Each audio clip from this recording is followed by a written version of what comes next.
Do you know how the tranquility of a joyful family camping trip being shattered by an unimaginable horror?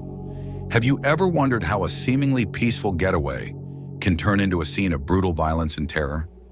This is the tragic story of the Schmidt family massacre, a case that left a community reeling and grappling with the shocking violence that claimed the lives of Tyler, Sarah, and their young daughter Lula. But how could such a brutal act occur in a place meant for relaxation and family bonding? And who was responsible for this horrific tragedy? Join us as we delve into the details of this harrowing case and seek to understand the tragedy that forever altered the lives of those involved. Tyler Gene Schmidt was born on November 13, 1979 in Iowa, USA, and grew up in Cedar Falls, a city renowned for its association with the University of Northern Iowa.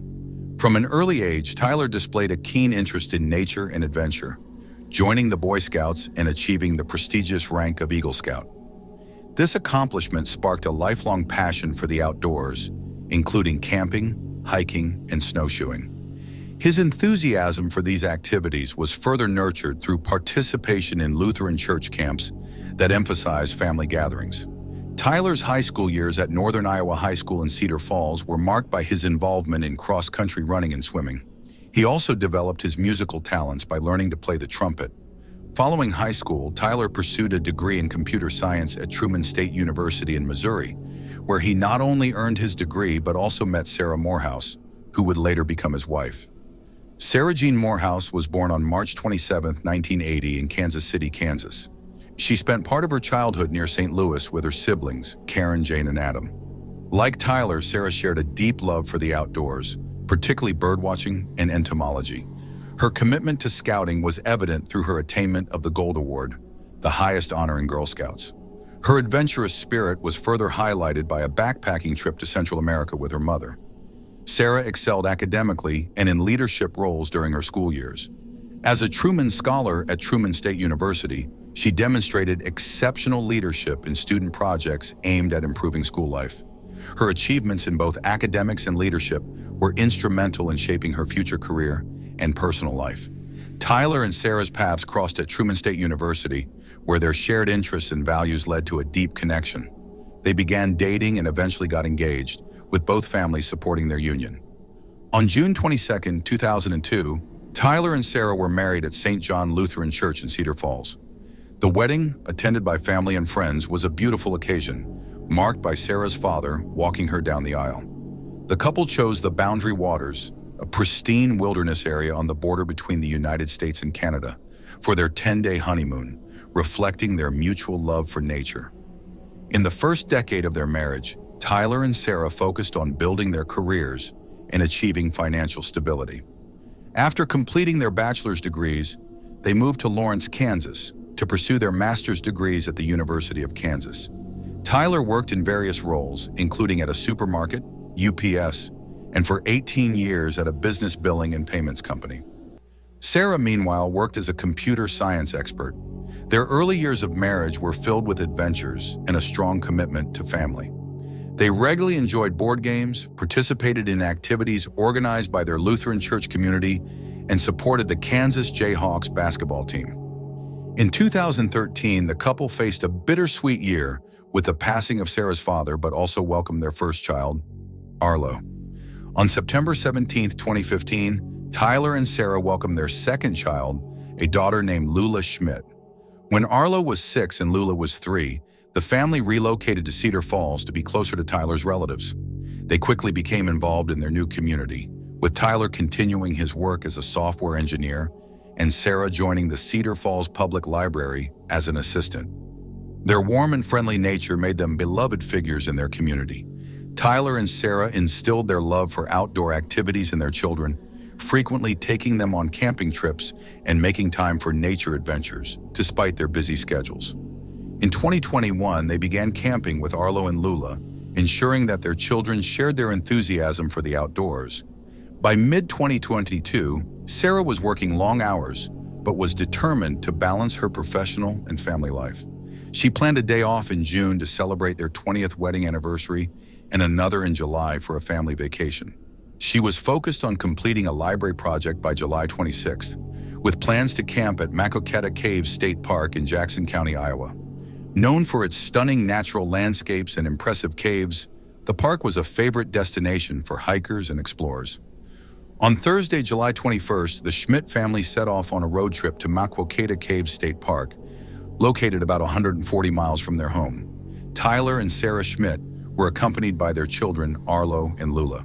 They arrived at the campsite before 5:01 p.m., but due to the park's popularity, they had to set up their tent near the park's entrance. Later that evening, around 7:00 p.m., another family arrived and set up their campsite about 200 feet from the Schmidts. The Sherwin family, consisting of Joe, Cecilia, and their 23-year-old son Anthony from Nebraska, had been on a week-and-a-half camping trip through Michigan's Upper Peninsula. Their journey had strengthened their family bond, with Anthony, known for his attentiveness and sensitivity, working on a high-stakes computerized business project that he kept largely secret, even from his mother. Cecilia was aware of his project, but knew little about its details. As night fell, both families settled into their tents. The tranquility of the night was shattered before dawn on July 22nd, when the park was jolted awake by gunshots. A man dressed in black entered the Schmidt family's tent, attacking Tyler and Sarah. Arlo, who had been asleep, was awakened by the screams of his sister Lula and saw blood inside the tent. Terrified, he managed to escape and ran to seek help, hearing one final shot as he fled. Joe and Cecilia Sherwin, who had been in their tent nearby, quickly emerged amid the chaos. Joe began searching for their son, Anthony, among the campers.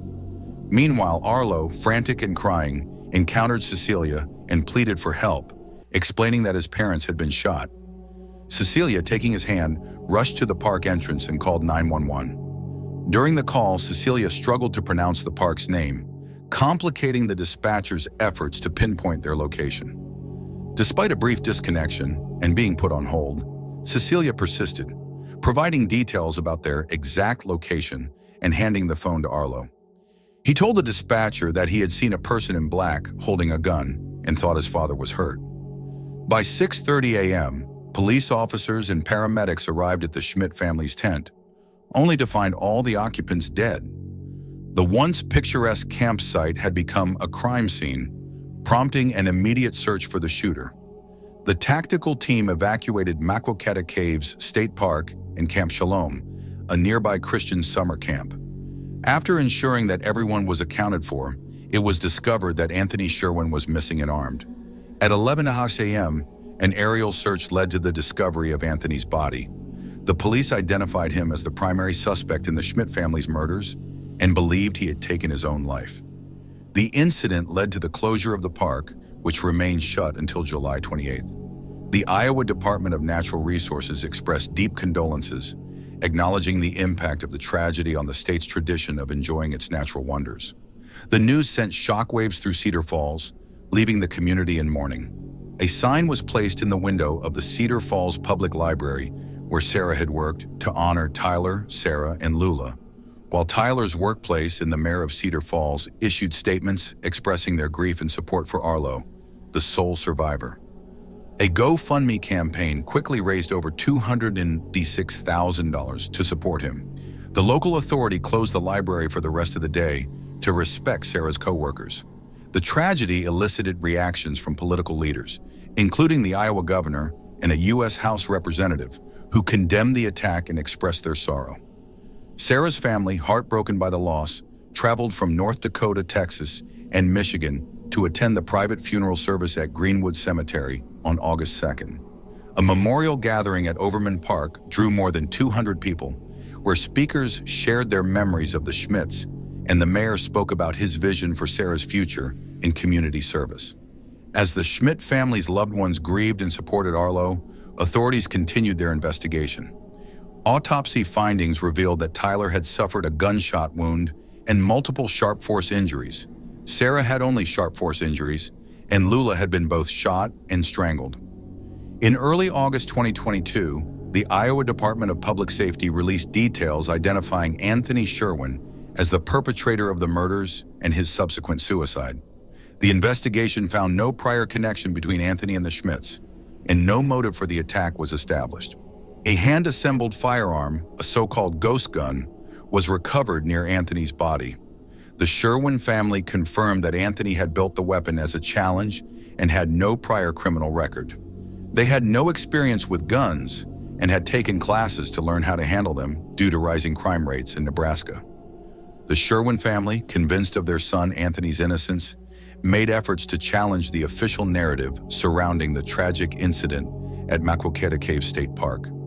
Anthony's parents, Joe and Cecilia, explained that they had brought the homemade gun on their trip as a precaution against crime and potential bear attacks, citing a previous unsettling experience while camping. They had planned to dispose of the weapon upon returning home. According to Cecilia, an independent autopsy report indicated that Anthony had been shot twice, not once as initially reported by the police. She speculated that the first shot might have been intended to incapacitate him, but was baffled by how he could have shot himself a second time. This discrepancy led her to challenge the theory that Anthony had committed suicide. Additionally, Cecilia noted a discrepancy regarding the clothing worn by the attacker. She recalled telling the 911 operator that the attacker was dressed in black, which did not align with the green shorts Anthony had been wearing the day before the tragedy. Cecilia and Joe also raised concerns about the police's handling of the investigation. They questioned whether a ballistic test had been conducted to confirm if the weapon used by Anthony matched those used in the attack on the Schmidt family. Despite their inquiries, they received no answers. In an attempt to publicize their concerns, Cecilia sent an email to the media, asserting that Anthony had too much to live for and lacked any motive for such an attack.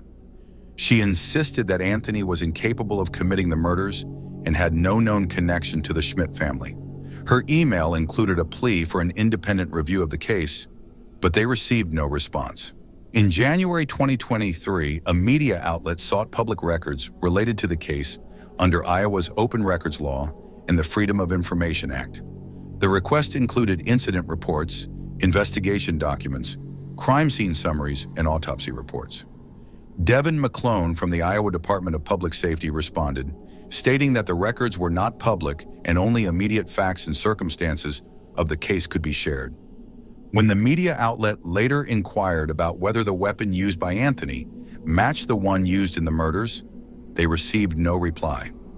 Unless new evidence surfaces, the police maintained that Anthony Sherwin was a random killer who brutally attacked and killed 3 members of the Schmidt family. In contrast, Cecilia and Joe described their son as a kind and studious individual who was a victim of the tragedy. They remained committed to proving his innocence. Following the attack, Arlo, the sole survivor, was taken in by his family in Cedar Falls, specifically Sarah's brother. In an exclusive interview, Sarah's brother reported that Arlo had shown remarkable bravery and was in good mental health. The GoFundMe page established in the wake of the tragedy continues to receive donations aimed at supporting Arlo's upbringing and creating an educational fund for his future. That's all for this video. We hope you have enjoyed this video a lot. What are your thoughts about this tragic case? Let us know in the comment section. Make sure to subscribe to our channel and hit that bell icon for more interesting videos like this. Thank you for watching our video.